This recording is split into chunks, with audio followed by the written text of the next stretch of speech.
Anda sedang mendengar Shock Podcast. Shock. Hai, bertemu lagi dalam podcast Lelaki Dewasa dan Kopi. Episod yang ke-6. Kisah isteri dan driver.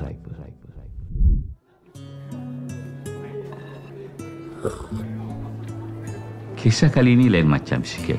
Memang betul-betul daring terlarang. Terima kasih kepada sahabat saya Datuk XXX. Saya panggil dia Datuk Triple X. Jangan silap, ini bukan soal lucah. Sebaliknya, saya gelarkan dia Datuk Triple X sebab dia 3 kali anugerahkan darjah kebesaran Datuk daripada 3 negeri. Boleh bayangkan hebatnya dia. Ini cerita pasal kawan I.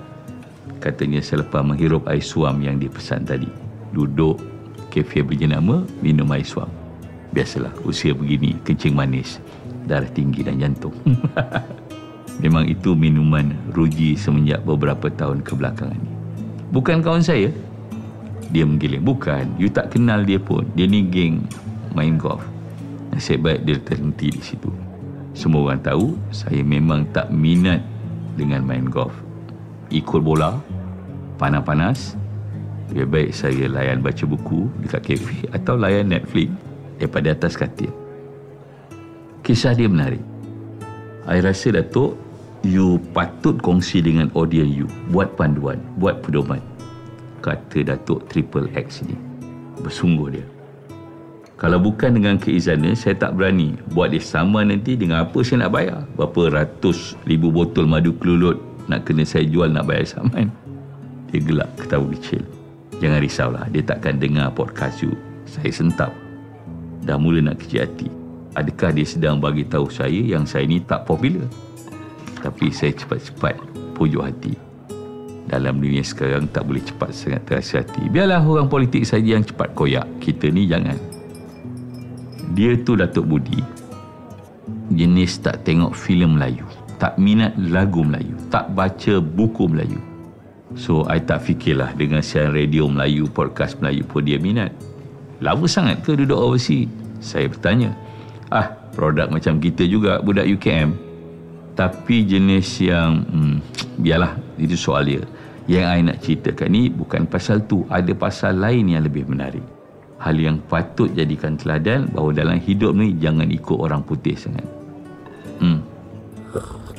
Kisah dia ni lain macam sikit. Dia berhenti menghirup air suam. Apa sedapnya tak tahulah. Tapi hati kecil saya berkata, inilah masalah dengan drama-drama Melayu. Dalam buku, dalam drama, dalam filem. Lambat sangat nak panas. Intro je kadang-kadang panjang. 2-3 bulan yang lepas, dia jumpa saya mengadu hal. Dia syak isterinya ada affair dengan reba dia. Spontan saya merasa cerita kali ni mula nak panas. Isteri dia seorang aja ke? Saya tanya. Ya, tapi muda lagi. First wife dia meninggal, kanser payudara. Dan dia berkahwin lagi dengan wife dia sekarang ni. Masih muda, mungkin dalam pertengahan 30-an. Umur dia berapa pula? Saya bertanya. Lebih kurang sebaya dengan umur kita lah. Terdetik hati saya. Suami 50-an, isteri 30-an. Kalau Datin tak dengar podcast saya ni, nak je saya tanya, alangkah bertuahnya dia. Kita kan sebaya. Menurut Datuk Triple X, reba kawannya pun masih muda, dalam lingkungan 40-an. Kata je lagi, dia kenal reba tu baik orangnya, pendiam, tak banyak cakap dengan tulang. Orang biasa-biasa. Tapi bila dia bercakap macam you juga, idgham Jawanya tak hilang. Saya sekadar tersenyum dengan ayat tu. Saya tahulah, kawan saya ni lahir dekat KL. Saya lahir kat Sungai Besar. Tentulah ada beza. Lagipun apa masalah je kalau terpelat dengan darah Jawa sikit. Kan? Kita pun ada darah Jawa, ada Banjar, ada Melayu, ada Cina. Semua darah kita ada. Kata Datuk Triple X, sejak mula kawannya memang suka sangat dengan rebanya. Bukan saja tak banyak songeh, tapi juga menepati masa. Dia taklah macam setengah driver tu. Kadang-kadang berjam-jam kita tunggu baru muncul. Datuk bawa 1001 alasan. Bila dah lambat, mulalah cara driving pun macam puaka. Yang lagi teruk tu, ada kes driver terus memandu tanpa menyedari bosnya belum naik pun lagi kereta. Dah sampai rumah baru sedar yang bosnya tertinggal. Ini pun satu masalah cerita Melayu ni. Subplotnya kadang-kadang banyak sangat. Saya tak pastikah adakah ini manifestasi sikap orang kita yang tak fokus pada subjek atau sebab lain. Datuk Triple X kemudian meneruskan cerita. Menurutnya, selama hampir setahun Reba itu bekerja dengannya memang tidak ada apa-apa masalah. Dia juga dah start sayangkan Reba. Banyak juga rahsia-rahsia peribadi yang dikongsi dengan driver. Pernah juga dia menguji si driver dengan cerita perkara-perkara yang dia reka sendiri. Nak tengok sejauh mana drivernya boleh menyimpan rahsia. Driver A lulus ujian.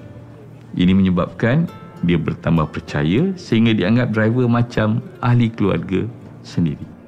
Kepercayaan sampai dia tak kisah drivernya menghantar dan menjemput isterinya yang masih muda tu ke sana kemari mengikut urusan isterinya walaupun berdua-duaan. Semuanya berjalan elok sehinggalah kawan Dato' X tu mengambil seorang pembantu rumah baru bagi menggantikan yang lama yang balik ke seberang. Tak sampai sebulan bekerja, pembantu rumah tu terketar-ketar bagi tahu bosnya. Kawan Datuk tadi, ibu sama supir punya selingkuhan. Alamak. Si pembantu rumah tu kata, dia selalu nampak isteri kawan itu dan drivernya berdua-duaan di sudut-sudut tersorok. Bercakap pula, bisik-bisik. Dia selalu nampak si ibu tu berikan sesuatu macam hadiah kepada si supir. Malah pembantu rumah tu mengadu pernah lihat si driver keluar dari bilik isteri kawan saya. Cerita Datuk Triple X. Di peringkat awal, Datuk X tak percaya berita yang sampaikan. Namun selepas mengenangkan kembali cara isterinya berinteraksi dengan si driver, perasaan was-was muncul dalam hati. Dia mula menghubungkan satu peristiwa dengan satu peristiwa yang lain untuk mengukuhkan lagi wasangka tersebut. Dia kembali teringat cara isterinya melayan si driver bila sesekali lelaki itu makan di rumah mereka. Memang nampak tanda-tanda ambil berat. Begitu juga dengan si driver. Banyak tindak tanduknya yang menunjukkan dia sangat menjaga hati Meg. Saya boleh bayangkan. Sebab itulah saya nak bagi pandangan pesanan kepada semua pasangan. Kecurigaan jangan dipupuk kerana dia akan menyebabkan keadaan bertambah teruk. Dan jika curiga itu melintas, hanya ada satu pilihan, carilah kepastian, jangan bertangguh. Kerana kecurigaan yang tertangguh boleh menyebabkan keadaan menjadi semakin hodoh. Datuk X teruskan cerita. Katanya, dengan menjadikan pembantu rumahnya sebagai spy, kawannya itu pun mulalah cari jalan memasang perangkap. Peluang datang masa bulan puasa gitu. Dia suruh driver bawa isterinya shopping kerana kononnya dia ada urusan lain yang hanya akan selesai lewat malam. Tapi sebenarnya, kawan Datuk tu dia tak ke mana-mana. Dia perhatikan dari jauh. Dia nampak isterinya belikan baju Melayu, songkok, beberapa pasang pakaian untuk hari raya. Nampak mereka mesra. Dia beritahu saya, geram marah. Waktu itu memang tak boleh nak bayangkan. Tapi dia bertahan.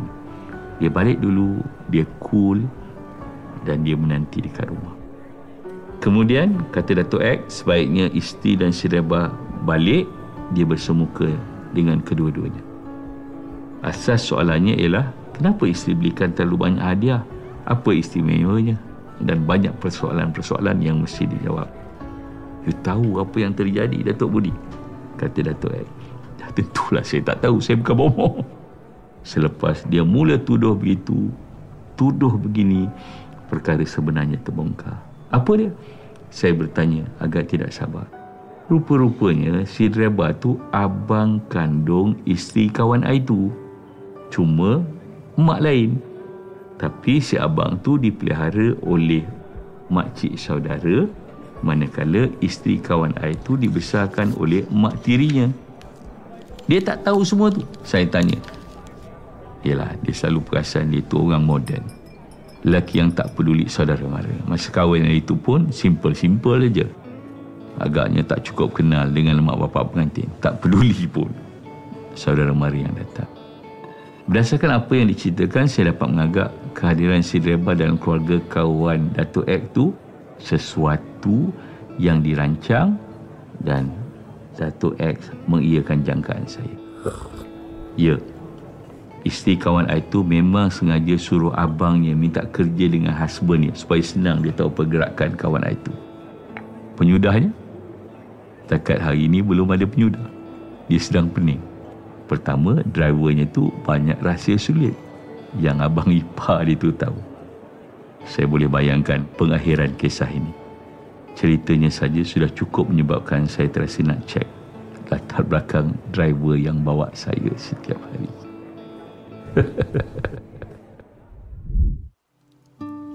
Sekian saja kisah kali ini.